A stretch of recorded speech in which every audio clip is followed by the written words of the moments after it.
معزز سامعین کرام، آپ سن رہے ہیں دیار اردو چینل پر سید امیر علی کی کتاب تاریخ اسلام۔ اگر آپ دیار اردو چینل پر نیو ہیں تو چینل کو سبسکرائب کرنا نہ بھولیے اور بیل آئیکن کو لازمی پریس کیجیے تاکہ آئندہ آنے والی تمام نئی اقساط آپ کو بر وقت موصول ہوتی رہیں۔ چینل کو پروموٹ کرنے کے لیے آڈیوز کو لائک، شیئر اور کمنٹ لازمی کیجیے۔ باب نمبر 48، چھوٹے چھوٹے بادشاہ۔ 1120 عیسوی میں محمد بن تومرت نامی ایک شخص بربریوں میں پہنچا۔ وہ نسل کے لحاظ سے عرب تھا، لیکن اس کی پرورش ایک بربری قبیلے میں ہوئی تھی۔ اس نے اپنی جوانی میں مشرق کا سفر کر کے فلسفہ اور قانون پڑھا تھا۔ واپسی پر اس نے طلس کے کوہستان میں رہنے والے قبائل میں اصلاحی کام شروع کرنے کے بعد مہدی ہونے کا دعویٰ کر دیا۔ بہت جلد اس کے ارد گرد بہت سے لوگ جمع ہو گئے۔ ابن تومرت نے ایک امیر سوداگر کے بیٹے عبد المومن کو اپنا نائب مقرر کیا۔ اس کے پیروں محدثین کہلاتے تھے۔ آہستہ آہستہ محدثین کی طاقت زور پکڑنے لگی۔ انہوں نے مرابطین سلطنت کے کھنڈروں پر اپنی سلطنت بنا لی جب تک علی بن تاشقین ابو الحسن زندہ رہا۔ 1143 عیسوی تک اس نے محدثین کو روکے رکھا۔ اس کے بیٹے تاشقین کے لیے ان کا مقابلہ کرنا دشوار ہو گیا۔ 1145 عیسوی میں اس کے مارے جانے کے بعد مراکو کی سلطنت پر ابن تومرت کا نائب عبد المومن قابض ہو گیا۔ مرابطین اور محدثین کی باہمی کشمکش نے ہسپانیہ کے عیسائیوں کو موقع دے دیا کہ وہ ہسپانیہ کے مسلم علاقوں پر حملہ کریں۔ الفانسو ہفتم نے اپنے دادا الفانسو ششم کی طرح شہنشاہ کا لقب اختیار کیا۔ وہ تباہی مچاتا ہوا قرطبہ اور دوسرے کئی ایک شہروں کی دیواروں تک پہنچ گیا۔ اس یلغار کے 5 سال بعد اس نے پھر مسلم ہسپانیہ کے کئی شہروں کو تباہ و برباد کر دیا۔ اس موقع پر ہسپانوی مسلمانوں نے آبنائے پار کر کے مسلمانوں سے امداد کی اپیل کی۔ چنانچہ 1147 عیسوی میں عبد المومن نے ان کی مدد کے لیے جنگی بیڑا اور فوج بھیجی۔ اس کے جرنیلوں نے عیسائیوں کو شکست دے کر ان گورنروں کو مطیع کیا جو خود مختار ہو چکے تھے۔ اس طرح ہسپانیہ پر عبد المومن کا قبضہ ہو گیا۔ 4 سال بعد اپنی سلطنت کو صوبوں میں تقسیم کر کے اپنے بیٹوں کو ان کا گورنر مقرر کیا۔ 1160 عیسوی میں اس نے فرانسیسیوں سے مہدیہ چھین کر امیر المومنین کا لقب اختیار کیا۔ اس اہم شہر پر قابض ہونے کے بعد وہ سارے شمالی افریقہ پر قابض ہو گیا۔ اس کی سلطنت برکا سے اوقیانوس تک پھیلی ہوئی تھی۔ 33 سال کامیابی سے حکومت کرنے کے بعد عبد المومن نے 1163 عیسوی میں وفات پائی۔ وہ ایک بہادر انسان، ایک اچھا حکمران اور علم دوست انسان تھا۔ اس کے عہد میں اس کی سلطنت میں عام طور پر اور ہسپانیہ میں خاص طور پر علوم و فنون نے بہت زیادہ ترقی کی۔ اس نے مراکو میں بہت کالج اور سکول قائم کیے۔ اس کی موت کے بعد اس کا بیٹا محمد تخت نشین ہوا۔ چونکہ وہ سلطنت کے کاروبار کا اہل نہیں تھا، اس لیے عمائد نے اسے تخت سے اتار کر اس کے بھائی ابو یعقوب یوسف کو تخت پر بٹھایا۔ وہ ایک انسان دوست اور فراخ دل شہزادہ تھا۔ اس کی تخت نشینی کے ساتھ ہی عمومی خوشحالی کا اندازہ کیا جانے لگا۔ وہ کئی مرتبہ ہسپانیہ گیا، کئی ایک شہروں کو دوبارہ فتح کیا۔ یوسف نے 1174 عیسوی میں وفات پائی۔ اس کے بعد اس کا بیٹا یعقوب تخت نشین ہوا۔ یعقوب کے عہد حکومت میں محدثین کی سلطنت اپنے عروج پر تھی۔ وہ ایک نہایت عقل مند اور صالح حکمران تھا۔ الفانسو ہفتم کے ساتھ جو لڑائی ہو رہی تھی اس میں فریقین نے 5 سال کے لیے سمجھوتا کر لیا تھا۔ یہ مدت مشکل ہی سے ختم ہوئی تھی کہ کشتالہ کے حکمران کی فوج اندلیسا کے شہروں پر ٹوٹ پڑی۔ اس کی اطلاع پانے پر یعقوب ہسپانیہ میں داخل ہوا۔ فرانسیسیوں کی فوج کی تعداد بہت زیادہ تھی۔ قرطبہ کے شمال میں ایک شدید جنگ ہوئی جس میں فرانسیسیوں کو شکست ہوئی۔ فرانسیسی فوج بھاگ نکلی۔ الفانسو نے تلالتا پہنچ کر پھر ایک فوج تیار کی، لیکن یعقوب نے اسے پھر شکست دی۔ یعقوب نے ہسپانیہ اور پرتگال کے ان تمام شہروں کو فتح کر لیا جن پر الفانسو ہفتم نے قبضہ کر رکھا تھا۔ 1196 میں یعقوب نے تلالتا کا محاصرہ کر رکھا تھا کہ الفانسو کی ماں، بیوی اور بہنیں شہر سے باہر آئیں۔ الفانسو کی ماں نے آنسو بہاتے ہوئے یعقوب سے درخواست کی کہ وہ شہر کو نقصان نہ پہنچائے۔ یعقوب نے الفانسو کی ماں کی درخواست قبول کرتے ہوئے اسے زر و جواہر دے کر رخصت کر دیا۔ یعقوب نے 1 سال تک اشبیلیہ میں قیام کیا، جہاں اس نے عیسائی شہزادوں کے ایلچیوں کے ساتھ معاہدے کیے۔ 1197 میں وہ افریقہ واپس چلا گیا۔ 2 سال بعد اس نے وفات پائی۔ یعقوب صلاح الدین کا ہم عصر تھا۔ صلاح الدین ایوبی نے یعقوب ہی کے پاس امداد کے لیے ایلچی بھیجا۔ یعقوب علوم و فنون کا بہت بڑا سرپرست تھا۔ ایک مورخ کے الفاظ میں وہ چونکہ خود بہت بڑا فاضل تھا، اس لیے وہ فاضلوں کی عزت کیا کرتا تھا۔ وہ چونکہ خود نیک انسان تھا، اس لیے وہ نیکوں کا احترام کرتا تھا۔ اس کی فوج بہت مضبوط تھی۔ حکومت کا نظم و نسق بہت اچھا تھا۔ اس نے اپنی سلطنت کے ہر شہر میں ہسپتال اور محتاج خانے کھولے۔ مشہور و معروف طبیب ابن اور مشہور فلسفی ابن ماجہ اسی کے عہد میں ہو کر گزرے ہیں اسی کے عہد میں ہو گزرے ہیں۔ ابن رشد بھی اس کا ہم عصر تھا۔ خلفاء ہارون الرشید اور مامون الرشید اور ہسپانیہ کے اموی حکمرانوں کی طرح اس نے ملکی آپاشی کی طرف زیادہ توجہ دی۔ اس نے سوداگران اور سیاحوں کی آسائش کا بہت خیال رکھا۔ یعقوب المنصور کے بعد اس کا بیٹا محمد الناصر تخت نشین ہوا۔ وہ کردار اور قابلیت میں اپنے باپ سے مختلف تھا۔ اس کی آرام طلبی اور عشرت پسندی نے نہ صرف المحدین کے اقتدار کو ختم کر دیا بلکہ اس کے ساتھ ہسپانیہ میں مسلم غلبے کو بھی شدید دھکا لگا۔ یعقوب المنصور کی وفات کے بعد عیسائی حکمرانوں نے اندلس مسلم ہسپانیہ پر پھر حملے شروع کر دیے۔ الفانسو نے اشبیلیہ اور کرتبہ کے آس پاس کے علاقوں میں پھر لوٹ مار شروع کر دی۔ الناصر ان کے مظالم کا انتقام لینے کے لیے ہسپانیہ میں اتر پڑا۔ الناصر نے ایک گورنر کو اس بات پر موت کی سزا دی کہ اس نے اپنے شہر کو الفانسو کے حوالے کر دیا۔ اس واقعے سے ہسپانوی مسلمانوں میں ہیجان پیدا ہو گیا، کیونکہ مقتول گورنر ہسپانوی مسلمانوں میں بہت زیادہ مقبول تھا۔ الناصر کی جنگی تیاریوں نے عیسائی اقوام میں جوش و خروش پیدا کر دیا۔ جن صلیبیوں کو صلاح الدین ایشیا میں شکست دے چکا تھا، انہوں نے اب ہسپانیہ میں جمع ہونا شروع کر دیا۔ پوپ نے ہسپانیہ میں مسلمانوں کے خلاف صلیبی جنگ کا اعلان کر دیا۔ فرانس، اٹلی اور جرمنی کے صلیبیوں اور کئی ایک عیسائی حکمرانوں نے مل کر المحدین کے خلاف لڑنا چاہا۔ دونوں فوجوں میں الغرب کے مقام پر لڑائی ہوئی۔ 1212 پہلے حملے میں اندلیسوں کے سپاہی یا تو بھاگ گئے یا حملہ آوروں کے ساتھ مل گئے۔ افریقی فوج نے جم کر مقابلہ کیا۔ وہ ایک ایک کر کے سب مارے گئے۔ الناصر کو واپس جانا پڑا۔ کہا جاتا ہے کہ وہ شکست کے غم سے 1214 میں اس دنیا سے چل بسا۔ الناصر کی موت کے بعد اس کا بیٹا یوسف تخت نشین ہوا۔ کیونکہ اس کی عمر 16 سال تھی، اس لیے نظم و نسق کے تمام اختیارات پر محدین کے شیوخ کا قبضہ ہو گیا۔ 1222 میں یوسف کی موت کے بعد عبد الواحد تخت پر بیٹھا۔ اس کے عہد میں ہسپانیہ کے حکمران اور گورنر آزاد ہو گئے۔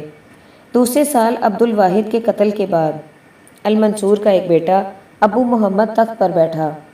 1227 میں اسے باغیوں نے قتل کر دیا۔ اب اس کے بھائی ادریس حاکم اشبیلیہ نے اپنی خلافت کا دعویٰ کیا۔ 1228 میں ادریس عیسائی فوج لے کر افریقہ پر حملہ آور ہوا۔ اس کے جاتے ہی اشبیلیہ میں المحدین کے خلاف بغاوت ہو گئی۔ اسی دوران میں ابن احمر نے کرتبہ کے علاقے پر قبضہ کر لیا۔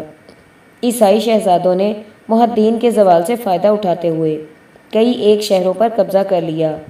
اسی افراتفری میں ابن احمد نے فراست اور بہادری سے غرناطہ میں ایک چھوٹی سی آزاد ریاست قائم کر لی۔ یہ ریاست آئندہ 200 سال تک عیسائیوں اور صلیبیوں کا مقابلہ کرتی رہی۔ باب نمبر 49 غرناطہ۔ غرناطہ کو فتح کرنے کے بعد ابن احمد نے اسے اپنی راجدھانی بنا لیا تھا۔ اس نے اپنے لیے الحمرہ تعمیر کروا لیا۔ اس شاندار محل کی خوبصورتی میں ابن احمد کے جانشین اضافہ کرتے رہے۔ 1261 عیسوی میں کشتالہ کے عیسائی حکمران نے غرناطہ پر حملہ کیا، لیکن ابن احمد نے شکست دی۔ ابن احمد نے 1227 عیسوی میں وفات پائی۔ اس کے بعد اس کا بیٹا ابو عبداللہ محمد تخت نشین ہوا۔ وہ علوم و فنون کا بہت بڑا سرپرست تھا۔ 1247 عیسوی میں کشتالہ کے عیسائی حکمران نے غرناطہ پر پھر حملہ کیا۔ ابو عبداللہ محمد نے اسے شکست دی۔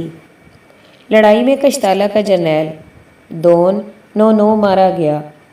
11 سال بعد اہل کشتالہ نے پھر غرناطہ پر حملہ کیا۔ یہ لڑائی ایک طویل مدت تک جاری رہی، جس میں آخرکار اہل کشتالہ کو شکست ہوئی۔ ابو عبداللہ محمد نے 1302 عیسوی میں وفات پائی۔ اس کے بعد اس کا بیٹا ابو عبداللہ محمد دوم تخت پر بیٹھا۔ 1307 عیسوی تک وہ بڑی قابلیت سے حکمرانی کرتا رہا، یہاں تک کہ نصر کی بغاوت نے اسے تخت سے علیحدہ ہونے پر مجبور کر دیا۔ نصر ایک بدقسمت بادشاہ ثابت ہوا۔ جو ہی وہ تخت نشین ہوا، کشتالہ اور ارغون کے بادشاہوں نے اس پر حملہ کر دیا۔ نصر نے ان کو خراج دینا منظور کر لیا۔ 1314 عیسوی بمطابق 713 ہجری میں اسے مجبور کر دیا گیا تھا کہ وہ ابن احمد کے بھائی اسماعیل کے پوتے اسماعیل کے حق میں تخت سے دستبردار ہو جائے۔ 1315 عیسوی میں کشتالہ والوں نے اس کے کئی شہروں پر قبضہ کر لیا۔ 3 سال بعد البرائے میں کشتالہ کی فوجوں کو شکست ہوئی۔ 1319 عیسوی میں کشتالہ کے بادشاہ نے اپنے بیٹے پیڈرو کے زیر کمان غرناطہ پر حملہ کرنے اور اسے فتح کرنے کے لیے فوج بھیجی۔ پیڈرو کی فوج میں 25 شہزادوں کی فوج کے دستے شامل تھے۔ انگلستان کا ایک شہزادہ بھی اپنے دستے سمیت موجود تھا۔ لڑائی میں پیڈرو سمیت یہ سارے شہزادے مارے گئے۔ 725 ہجری بمطابق 1325 عیسوی میں اسماعیل کے قتل کے بعد اس کا بیٹا ابو عبداللہ محمد تخت نشین ہوا۔ وہ ایک کامیاب حکمران ثابت ہوا۔ اس نے 1333 عیسوی میں جبل الطارق پر قبضہ کر لیا۔ وہ اپنی قلعہ بندیوں کا معائنہ کر کے واپس آ رہا تھا کہ قافلوں کی ایک جماعت نے اسے قتل کر دیا۔ اس کے بعد اس کا بھائی ابو حجاج یوسف تخت پر بیٹھا۔ ابو حجاج یوسف کا شمار بنو نصر کے بہترین حکمرانوں میں ہوتا ہے۔ اس کے عہد حکومت میں اس کی مملکت کی فارغ البالی بہت بڑھ گئی۔ لوگوں کی حالت بہت اچھی تھی۔ اپنے آباء و اجداد کی طرح وہ علوم و فنون کا پرجوش مداح اور سرپرست تھا۔ ہسپانیہ کے مسلمانوں کی بدبختی سے وہ زیادہ دیر تک حکومت نہ کر سکا۔ 1345 عیسوی میں جبکہ وہ نماز ادا کر رہا تھا، ایک پاگل نے اسے قتل کر دیا۔ اس کی موت کے بعد اس کا بیٹا محمد الغنی باللہ کے لقب سے تخت پر بیٹھا۔ وہ ایک عالم بادشاہ تھا۔ اس کا علمی ذوق بہت بلند تھا۔ اس نے اپنی مملکت میں علوم و فنون کی جو سرپرستی کی، اس سے انہیں خوب فروغ حاصل ہوا۔ مشہور و معروف مورخ ابن الخطیب اس کا وزیر تھا۔ وہ تھوڑی مدت کے لیے غرناطہ سے باہر گیا ہوا تھا کہ اس کے سوتیلے بھائی اسماعیل نے تخت پر قبضہ کر لیا۔ اسماعیل زیادہ دیر تک حکومت نہیں کرنے پایا تھا کہ ایک بغاوت کے دوران میں مارا گیا۔ اس بغاوت کا سرغنہ ابو سعید المعروف ابو عبداللہ محمد تھا۔ 2 سال بعد ابو سعید کو مجبور کر دیا گیا تھا کہ وہ کشتالہ کے بادشاہ کے ہاں پناہ لے۔ کشتالہ کے بادشاہ نے پناہ گزین کی دولت حاصل کرنے کے لیے اسے قتل کر دیا۔ ابو سعید کی موت کے بعد الغنی باللہ افریقہ سے واپس آ گیا۔ لوگوں نے اس کا خیر مقدم کیا۔ اس کا باقی ماندہ عہد حکومت پرامن گزرا۔ اس نے کشتالہ کے ساتھ جو معاہدہ کر رکھا تھا اس کی بدولت جو امن نصیب ہوا، اس نے غرناطہ کی دولت میں نمایاں اضافہ کیا۔ غرناطہ میں پھر سے صنعت و حرفت کا چرچا ہونے لگا۔ آبپاشی کے لیے کئی ایک نہریں کھودی گئیں۔ الغنی باللہ نے 1391 عیسوی بمطابق 793 ہجری میں وفات پائی۔ اس کی موت کے بعد اس کا بیٹا ابو عبداللہ یوسف تخت پر بیٹھا۔ اس بادشاہ کا عہد حکومت پرآشوب تھا۔ اس کی انتہائی خواہش تھی کہ وہ کشتالہ کے ساتھ دوستانہ تعلقات قائم رکھے، لیکن اہل غرناطہ کے جوش و خروش کے پیش نظر اسے کشتالہ کے ساتھ کئی مرتبہ ناکام لڑائیاں کرنی پڑیں۔ ان لڑائیوں کے دوران میں اہل غرناطہ کا جوش کم ہو گیا، چنانچہ ابو عبداللہ یوسف کو کشتالہ کے نوجوان بادشاہ ہنری سوم کے ساتھ سمجھوتا کرنا پڑا۔ یوسف دوم نے اپنے بڑے بیٹے یوسف کو اپنا جانشین مقرر کیا تھا، لیکن اس کی موت 1139 عیسوی کے بعد اس کے چھوٹے بھائی محمد نے تخت پر قبضہ کر لیا۔ اس نے اپنے بڑے بھائی یوسف کو قید کر لیا۔ 1405 عیسوی میں کشتالہ کی سرحدی فوج نے اس کی مملکت پر چھاپا مارا۔ غرناطہ کے حکمران نے کشتالہ کے بادشاہ سے شکایت کرنے کی جگہ کشتالہ پر چڑھائی کر دی۔ اس لڑائی میں فریقین کا بہت زیادہ نقصان ہوا۔ اس کی موت کے بعد یوسف کو قید خانے سے نکال کر تخت پر بٹھا دیا گیا۔ 1410 عیسوی میں غرناطہ اور کشتالہ میں پھر لڑائی شروع ہو گئی۔ چونکہ اس لڑائی کا نتیجہ کچھ نہ نکلا تھا، اس لیے دونوں بادشاہوں میں پھر سمجھوتا ہو گیا۔ یوسف کے باقی ماندہ عہد حکومت میں دونوں بادشاہوں میں کوئی لڑائی نہیں ہوئی۔ اس زمانے میں کشتالہ پر ہنری سوم کا ایک دودھ پیتا بچہ حکمران تھا۔ تمام امور سلطنت پر شہزادے کی ماں کا اختیار تھا۔ اس ملکہ اور یوسف کے سیاسی تعلقات بہت اچھے تھے۔ دونوں حکمران معاہدے کی پاسداری کرتے تھے۔ ہر سال دونوں ایک دوسرے کو تحفے بھیجتے۔ دونوں میں جذباتی خط و کتابت ہوتی تھی۔ کشتالہ اور ارغون کے کئی ایک سپاہی یوسف کے ہاں پناہ گزین ہو گئے۔ کئی ایک باہمی جھگڑے چکانے کے لیے غرناطہ پہنچ جاتے۔ یوسف ثالث بن کر ان میں سمجھوتا کرا دیتا۔ اس کی رحم دلی اور اس کا حسن سلوک ملکی اور غیر ملکی میں تمیز نہیں کرتا تھا۔ اس کے عہد حکومت میں عیسائیوں اور مسلمانوں کے تعلقات خوشگوار تھے۔ ان تعلقات کی وجہ سے عربوں کو موقع مل گیا تھا کہ وہ اپنے نقصانات کی تلافی کر لیں۔ 15 سال تک حکومت کرنے کے بعد یہ نیک دل بادشاہ دنیا سے چل بسا۔ اس کی موت کے ساتھ ہی غرناطہ کی شان و شوکت کے دن بھی ختم ہو گئے۔ اس کی وفات کے بعد اس کا بیٹا محمد ہفتم تخت پر بیٹھا۔ وہ بہت زیادہ متکبر تھا۔ اس نے اہل غرناطہ میں مقبولیت کھو دی۔ اس نے ٹورنامنٹوں اور دوسرے میلوں کو جو غرناطیوں کو بہت زیادہ عزیز تھے بند کروا دیا۔ چنانچہ اہل غرناطہ نے اس کے خلاف بغاوت کی اور اسے راجدھانی سے نکال دیا گیا۔ اب غرناطہ کے تخت پر ایک سردار یوسف نے قبضہ کر لیا۔ کشتالہ کے بادشاہ جون دوم نے یوسف کی مدد کی۔ چونکہ چند ماہ بعد یوسف اس دنیا سے چل بسا، اس لیے محمد ہفتم کو پھر تخت پر بٹھا دیا گیا۔ 1433 عیسوی بمطابق 836 ہجری میں کشتالہ نے غرناطہ پر حملہ کیا۔ کشتالہ کی فوج کو ارشیدونہ کی دیواروں تلے شکست دی گئی، لیکن اس پر بھی اس نے غرناطہ کے مضافات کے بہت سے حصے کو ویران کر دیا تھا۔ 1444 عیسوی میں محمد ہفتم کے بھتیجے ابن احنف نے اسے تخت سے علیحدہ کر دیا۔ غرناطہ کے لوگوں نے اسے اپنا بادشاہ مان لیا، لیکن بہت سے عرب سرداروں نے جون دوم کے ہاں پناہ لی۔ یہ سردار ابن احنف کے ایک بھتیجے ابن اسماعیل کو تخت پر بٹھانا چاہتے تھے۔ جون دوم اور ان سرداروں کی مدد سے ابن اسماعیل نے غرناطہ پر حملہ کر دیا۔ یہ خانہ جنگی 5 سال تک جاری رہی۔ 1454 عیسوی میں ابن اسماعیل نے غرناطہ پر قبضہ کر لیا۔ اس نے سب سے پہلے کشتالہ کے بادشاہ ہنری چہارم کو تحائف بھیج کر غیر جارحانہ معاہدے کو جاری رکھا۔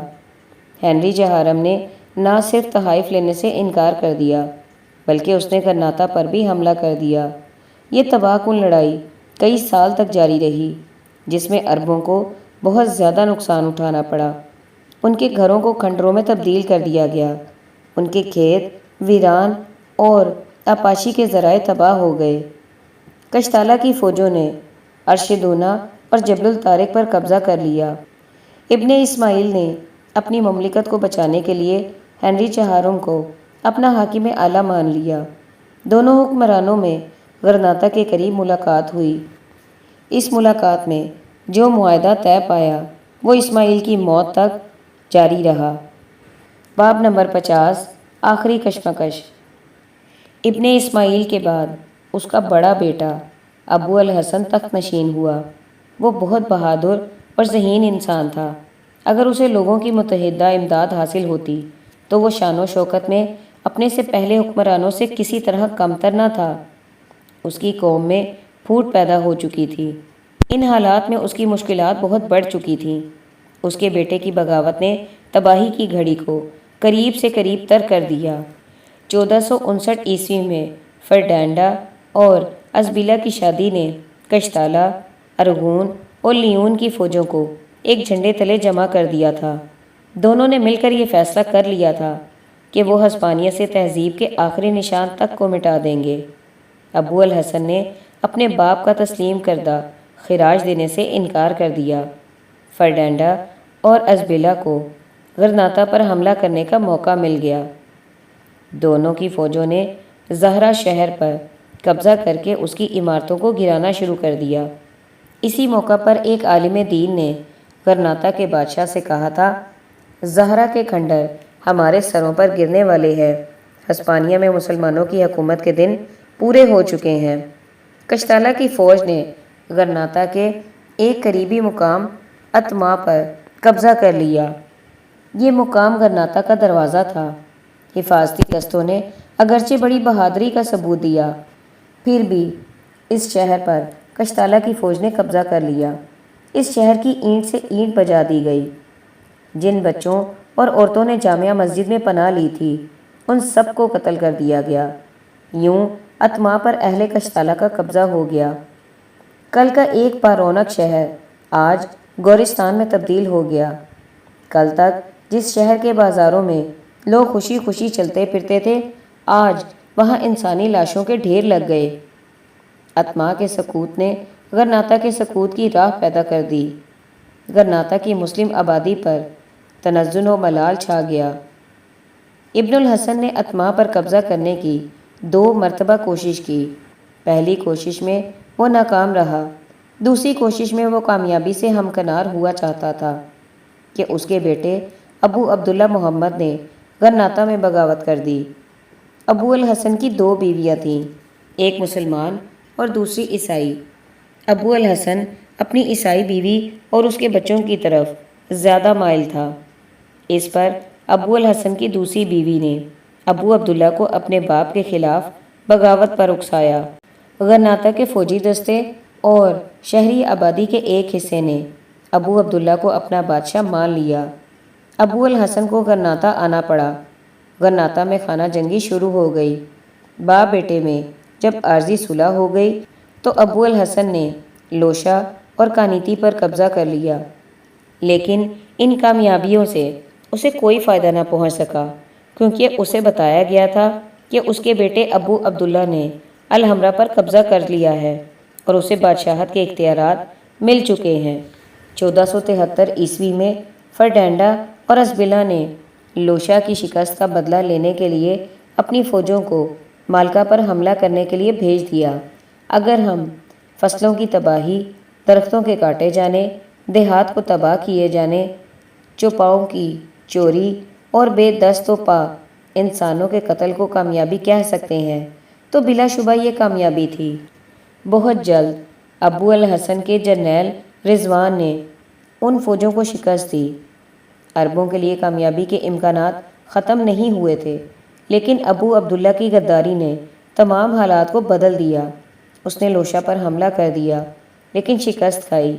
کشتالہ کی فوج نے اسے قید کر دیا۔ اب ابو الحسن الکا کے گورنر زغل کے حق میں دستبردار ہو گیا۔ ابو عبداللہ کی گرفتاری کو فرڈینڈا اور ازبیلا نے اپنے لیے نیک فال سمجھا، کیونکہ ابو عبداللہ کے ذریعے غرناطہ میں مزید نااتفاقی اور پھوٹ پیدا کر سکتے تھے۔ ابو عبداللہ فرڈینڈا کا اعلی کار تھا۔ فرڈینڈا اور ازبیلا نے اسے غرناطہ واپس بھیج دیا۔ ابو عبداللہ نے فرڈینڈا اور ازبیلا کی اطاعت کا وعدہ کیا تھا، چنانچہ اس وعدے کے پیش نظر انہوں نے ابو عبداللہ کو غرناطہ پر قبضہ کرنے کے لیے ایک فوج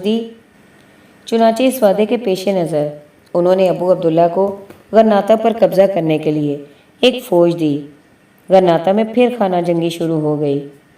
اس موقع پر زغل نے ابو عبداللہ سے کہ ہم دونوں مل کر غرناطہ پر حکومت کریں گے، بشرط یہ کہ اس موقع پر مشترکہ دشمن کا مقابلہ کرنے کے لیے تم میرے ساتھ مل جاؤ، لیکن نالائق اور کمزور عبداللہ نے زغل کی باتوں کو نہ مانا۔ زغل اور عبداللہ کی نااتفاقی سے فائدہ اٹھاتے ہوئے فرڈینڈا اور ازبیلا نے الورا، زندہ اور کئی ایک دوسرے اہم شہروں پر قبضہ کر لیا۔ 1446 عیسوی میں انہوں نے لوشا پر قبضہ کر لیا۔ ایک سال بعد مالکا بھی ان کے قبضے میں آ گیا۔ زغل نے اس شہر کو واپس لینے کی کوشش کی، لیکن ابو عبداللہ نے رکاوٹ ڈال دی۔ جب فرڈینڈا نے اس شہر پر قبضہ کیا تو ابو عبداللہ نے اسے مبارکباد بھیجی۔ ان شہروں کو اس شرط پر فرڈینڈا کے حوالے کیا گیا تھا کہ وہ ان کی پرامن زندگی کو درہم برہم نہیں کریں گے، لیکن جب ان شہروں پر فرڈینڈا نے قبضہ کر لیا تو اس نے ان شہروں میں لوٹ مار مچا دی اور لوگوں کو گھروں سے نکال دیا گیا۔ اب زغل کے قبضے میں چند ایک شہر رہ گئے تھے۔ اب فرڈینڈا نے ابو عبداللہ سے کہا کہ وہ زغل سے جتنے شہر چھین لے گا وہ ان سب کو اس کے حوالے کر دے گا۔ ابو عبداللہ اس چکمے میں آ گیا۔ ابو عبداللہ کو یہ اندیشہ تھا کہ وہ زغل جو فرڈینڈ کو بارہا شکست دے چکا ہے کہیں غرناطہ پر حملہ نہ کرے، چنانچہ وہ فرڈینڈ سے مل گیا۔ اس موقع پر زغل نے افریقہ کے مسلمان حکمرانوں سے امداد کی اپیل کی، لیکن وہ بھی اس وقت آپس میں لڑ رہے تھے۔ اس اپیل کا کوئی نتیجہ نہ نکلا، لیکن اس کے باوجود زغل نے مقابلہ جاری رکھا اور آخر کار 4 ستمبر 1489 عیسوی کو زغل کی راجدھانی پر فرڈینڈ کا قبضہ ہو گیا۔ زغل نے مجبور ہو کر فرڈینڈ کی اطاعت قبول کر لی۔ وہ 1 سال بعد افریقہ میں جلا وطن کر دیا گیا۔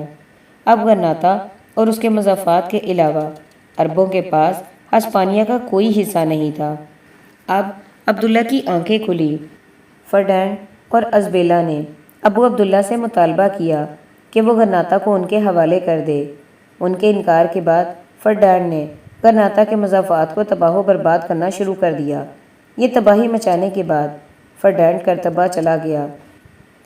اسی اثنا میں عربوں کے ایک جرنیل موسیٰ نے لڑائی کو دشمن کے ملک تک پہنچانے کی جدوجہد شروع کر دی۔ اس کی بہادری نے ابو عبداللہ میں بھی جوش و خروش پیدا کر دیا۔ عربوں نے کئی ایک سرحدی شہروں پر قبضہ کر لیا۔